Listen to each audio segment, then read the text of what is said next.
ओम श्री गणेशाय नमः। ओम गं गुरुवे नमः। ओम नमः शिवाय। शिवजी सदा सहाय। रुद्र संहिता पार्वती खंड अध्याय 45। भगवान शिव का अपने परम सुंदर दिव्य रूप को प्रकट करना, मीना की प्रसन्नता और क्षमा प्रार्थना तथा पूर्ववासिनी स्त्रियों का शिव के रूप का दर्शन करके जन्म और जीवन को सफल मानना। ब्रह्मा जी कहते हैं, नारद, इसी समय भगवान विष्णु से प्रेरित हो तुम शीघ्र ही भगवान शंकर को अनुकूल बनाने के लिए उनके निकट गए। वहाँ जाकर देवताओं का कार्य सिद्ध करने की इच्छा से नाना प्रकार के स्तोत्रों द्वारा तुमने रुद्रदेव को संतुष्ट किया। तुम्हारी बात सुनकर शंभु ने प्रसन्नतापूर्वक अद्भुत, उत्तम एवं दिव्य रूप धारण कर लिया। ऐसा करके उन्होंने अपने दयालु स्वभाव का परिचय दिया। मुने, भगवान शंभु का वह स्वरूप कामदेव से भी अधिक सुंदर तथा लावण्य का परम आश्रय था। उनका दर्शन करके तुम बड़े प्रसन्न हुए और उस स्थान पर गए जहाँ सबके साथ मीना विद्यमान थी। वहाँ पहुंचकर तुमने कहा, विशाल नेत्रों वाली मैंने, भगवान शिव के उस सर्वोत्तम रूप का दर्शन करो। यह रूप प्रकट करके उन करुणामय शिव ने तुम पर बड़ी ही कृपा की है। तुम्हारी यह बात सुनकर शैलराज की पत्नी मीना आश्चर्यचकित हो गई।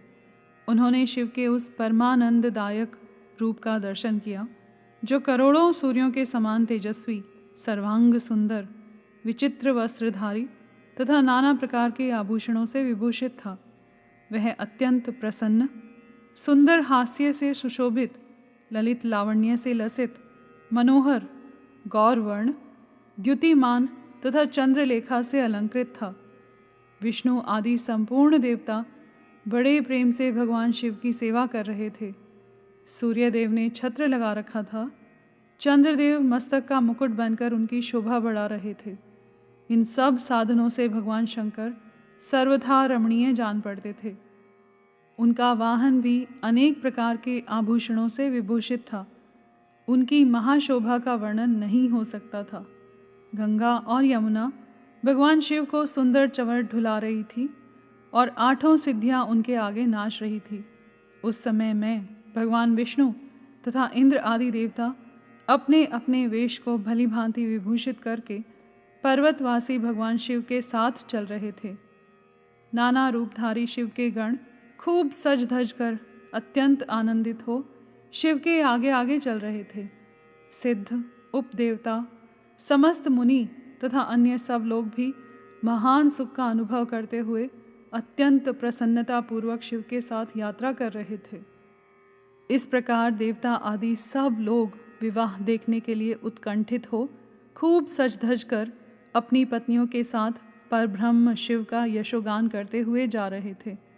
विश्वावसु आदि गंधर्व अप्सराओं के साथ हो शंकर जी के उत्तम यश का गान करते हुए उनके आगे आगे चल रहे थे। मुनि श्रेष्ठ, महेश्वर के शैलराज के द्वार पर पधारते समय इस प्रकार वहाँ नाना प्रकार का महान उत्सव हो रहा था।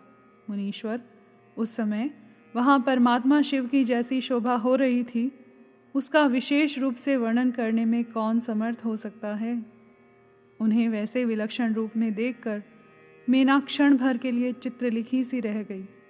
फिर बड़ी प्रसन्नता के साथ बोली, महेश्वर, मेरी पुत्री धन्य है जिसने बड़ा भारी तप किया और उस तप के प्रभाव से आप मेरे इस घर में पधारे। पहले जो मैंने आप शिव की अक्षम्य निंदा की है उसे मेरी शिवा के स्वामी शिव आप क्षमा करें और इस समय पूर्णतः प्रसन्न हो जाएं। ब्रह्मा जी कहते हैं, नारद, इस प्रकार बात करके चंद्रमौली शिव की स्तुति करती हुई शैल प्रिया मीना ने उन्हें हाथ जोड़ प्रणाम किया। फिर वे लज्जित हो गई। इतने में ही बहुत सी पूर्ववासिनी स्त्रियां भगवान शिव के दर्शन की लालसा से अनेक प्रकार के काम छोड़कर वहां आ पहुंची। जो जैसे थी वैसे ही अस्त व्यस्त रूप में दौड़ आई। भगवान शंकर का वह मनोहर रूप देखकर वे सब मोहित हो गई।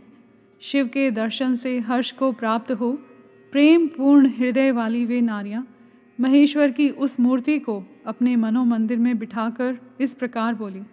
पूर्ववासिनियों ने कहा, अहो, हिमवान के नगर में निवास करने वाले लोगों के नेत्र आज सफल हो गए।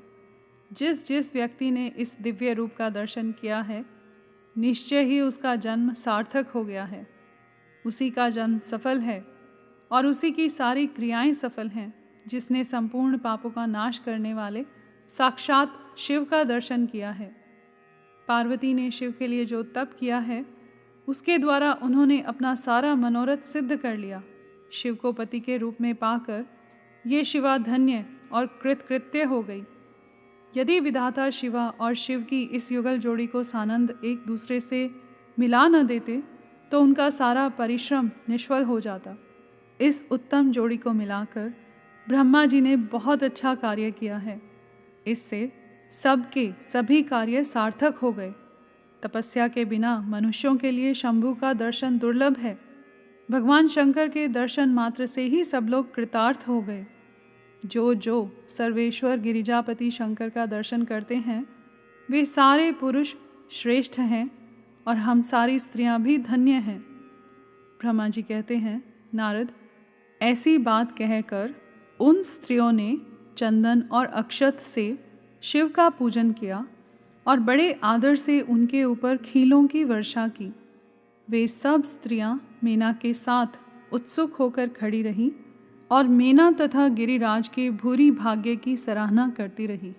मुने, स्त्रियों के मुख से वैसी शुभ बातें सुनकर विष्णु आदि सभी देवताओं के साथ भगवान शिव को बड़ा हर्ष हुआ। यहाँ पर अध्याय 45 समाप्त हुआ। कर्पूर गौरम करुणावतारम संसार सारम भुजगेंद्रहारम सदा वसंतम हृदयारविंदे भवम भवानी सहितं नमामि।